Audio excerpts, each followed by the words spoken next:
C'est la nuit, bleu marine.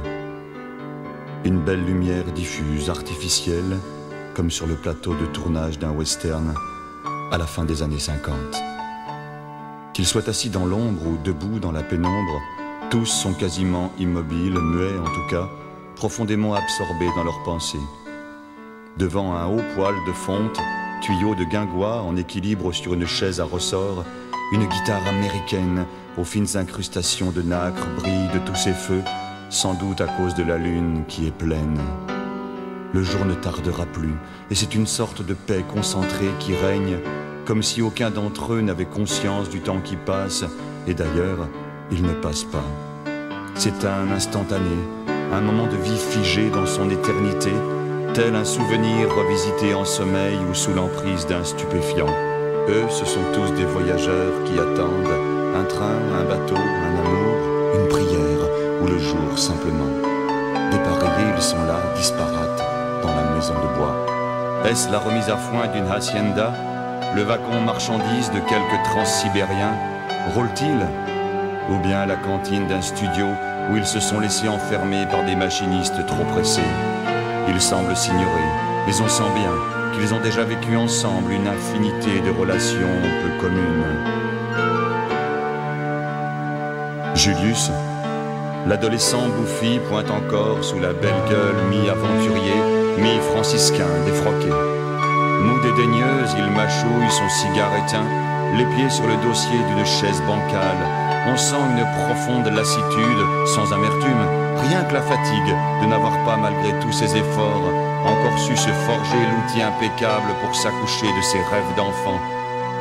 Ça fait un certain temps déjà qu'il a renoncé à la colère qu'il disait décisive et sainte. C'est qu'elle ne lui a pas permis d'étreindre jusqu'au bout l'image d'Aile qui danse encore, une petite fumée moqueuse dans les pensées de tous.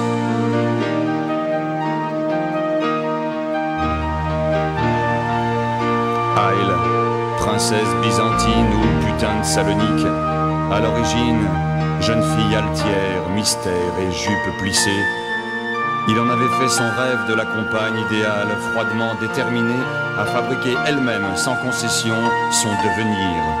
Ce n'est pas le bonheur qu'il cherchait dans l'alliance qu'il s'était promis avec elle, simplement l'accomplissement de sa mission. Elle fut Devayani, Lilith, une sorte d'absolu du yin, compagne, maîtresse, sœur, déesse, double féminin du double, se confondant à l'éternité qu'il cherchait à faire naître en son cœur pour s'y fondre. Et ce désir dans son cœur, il avait cru que lui répondait un autre désir identique dans les étoiles, et c'était Haïl, image fabuleuse que son âme à vif avait façonnée sans qu'il s'en rende bien compte.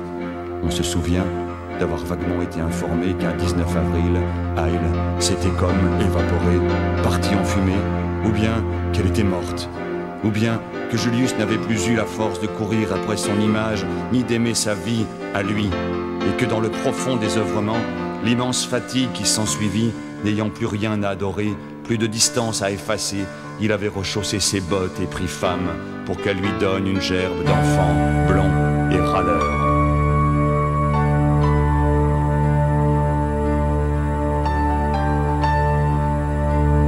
Sarah aurait bien voulu être celle-là, mais ce qu'il aimait en elle, qui faisait que toujours il lui revenait, c'était sa robe mexicaine, ses cheveux libres et ses lèvres peintes, et surtout la splendide façon qu'elle avait de faire danser les dentelles de ses poignets sur ses doigts bagués de fer, en lui tendant une coupe de tequila la nuit. Il la voulait couverte d'hommes, infidèle et libre de se perdre dans les méandres innocents de sa belle intelligence, sans remords. Et un peu à l'écart, volontairement, comme d'habitude Astolphe, le front dégarni et le cheveu trop long, le frac de Julien du Rubempré à la splendeur élimée. Penché bossu sur la feuille d'arche format tellière, en équilibre instable sur son genou droit, il peaufine inlassablement son dessin au motif microscopique. Il en a perdu la vue et le cœur au moyen de ces plumes rarissimes qu'il se fait venir en grand secret d'Angleterre.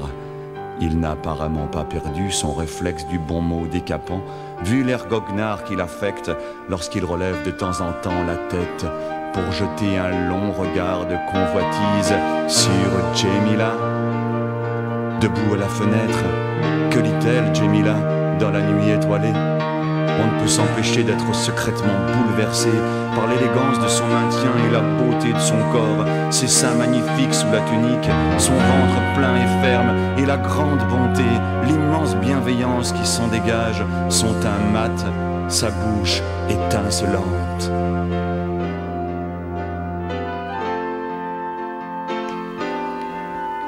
Et puis Cupule. C'est un petit bout de femme longiligne, androgyne, maigre et blond. Pantalon de clown, un bloc-notes et un stylo Montblanc.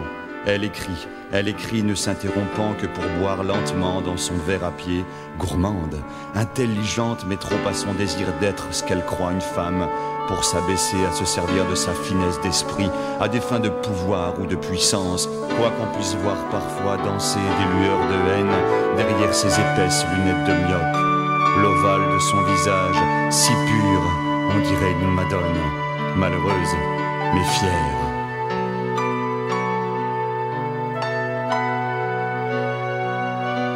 Caïman, Laurent de Médicis, qui aurait été autrefois une star du rock'n'roll, n'a d'attention pour personne, attend son heure, souverainement élégant malgré la relative disgrâce des traits de son visage, que la flamme qui le dévore intérieurement a changé en beauté absolue.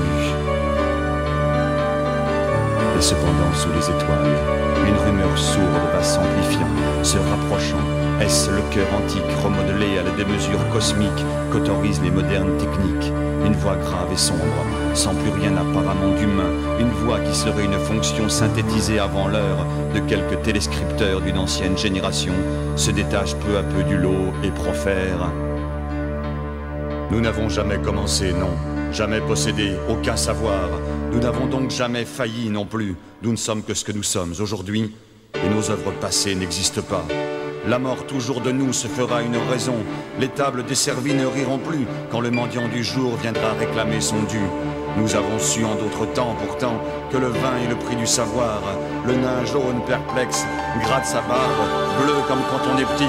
Monsieur, je pense à bout portant et je danse sur le fil du rasoir du dérisoire, la souveraine pitié des exilés. Longue distance, de toi à tes rêves, de tes rêves à toi, c'est le grand combat. Longue distance, du fond de ton cœur jusqu'au bout de tes peurs, à toi de construire ta chance.